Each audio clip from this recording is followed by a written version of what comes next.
Hello everybody and welcome back to another action figure review. So as you saw in the unboxing, I'm going to review the Coo Model Soul Reaper or Death Soul Reaper from their Nightmare series. And the figure looks like this out of the box. But before we take a closer look at the figure, let's take a look at the accessories. And here we have some of the things that this figure comes with. So let's begin with a bunch of hands here. There are 6 total hands. There are a pair of open hands here, and there's also a pair of gripping hands, and then we have a few gesturing open hands here. Then we have this mask that you can put on the figure. It's a plague mask, I guess, and it looks really cool actually. And we will try it on the figure in a little while. Then we have a lantern. And I think I have read in almost every ad for this figure that batteries will not be included, but there is a small LED light here with included batteries and a really bright green light. Well, and this could be the right time to mention that these things are not included with the figure, but you're going to need them, especially the super glue here if you buy this figure. Because at least my version here literally fell apart out of the box. And there are several things that just don't connect. And, well, I have used this super glue a couple of times now. And unfortunately, I have also read other comments about this figure saying that it's not just one unlucky model. It's rather a more common, quality issue. So be aware that this figure is very, very fragile. At least my version here is. So besides these things here, we have this figure stand. And of course, we also have the black rope here of the figure and the very, very large scythe here. And finally, this small chain that you can put around the waist of the figure. Be careful not to miss it in the unboxing. It's in a small plastic bag. So where are the problems with this figure? Well, first of all, and I'm not going to remove his rope here, but you can. There are 2 pieces. The headpiece here can be removed and you can force the rest of the cloak over his head, but it's a bit tricky. If you do so, and this figure fell apart even before I touched it, the arms and ribs here were not attached. The other arm here went out of his socket and it can go back in without any glue or anything, but it's very, very loose. And generally this die-cast alloy figure has a few joints that are extremely solid. The head, for example, is very tough to turn, but when you touch his jaw here, as you can see, it's very, very loose. Falls down almost every time you try to close it. And that's the same with the other joints. His arms, for example, they are very, very loose. You cannot make him hold his lantern here and raise the arm at the same time. It's just not possible. And the same goes for his legs. The knee joints, very weak. The feet joints, solid.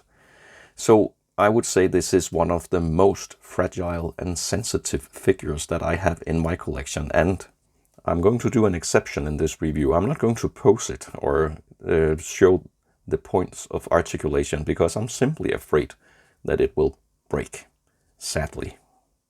A nice little detail here is that you can remove the back part of the skull, and there is actually a brain inside this figure that also can be removed. I don't know why, but it's a pretty cool detail. I mentioned that this figure is a die-cast figure. It's rather light, but well, it has some metal parts. One thing that is not die-cast is his weapon here. It's just regular flimsy plastic. So, well, they could have made this one die-cast as well. But other than that, I think it's a great looking scythe here. the bone details, and the top part here can be removed, so there will only be a regular staff left. But why would you do that? If you remove his cloak and everything, you will just have a regular skeleton underneath, which is cool. And the bones here are weathered and painted, so it looks like an old rotten skeleton. Nothing to complain about here. And as you can see, the figure can stand fine without the base, but I am not sure what will happen if it drops down or anything. And this is how the figure looks with the plate mask here. It's a completely different look, so that's one cool thing about this figure. You can display it as a regular skeleton, and you can display it as a classic Death Reaper, and you can also display it like this. So one of the very cool details with this figure is this small lantern here, but then again you can see one of the chains here is loose, and it was out of the box. It's probably an easy fix, but again, it's just not a single small thing wrong here, several things. And it's kind of frustrating. And you can take your light here and put into the lantern, and that looks really cool in my opinion. As you can see, a very bright light. And I don't know if I can do it here, but I'm going to try to fix this one to his hand. So like this, it is possible for him to hold the lantern, but you cannot raise the arm at the same time. But well, a slight bend at the elbow here is possible, so you can raise the lantern up a bit, and then it's a great looking piece here on display with the light up effect and the overall look of this Soul Reaper. I think it's cool looking.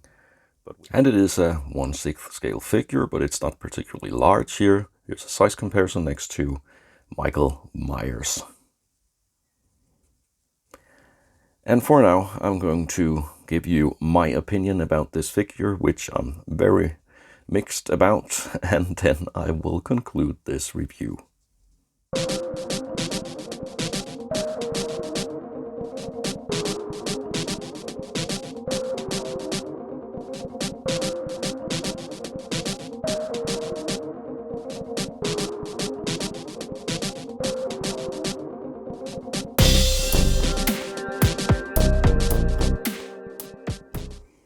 It's not really right to recommend a figure with the amount of quality issues that I have had with this one.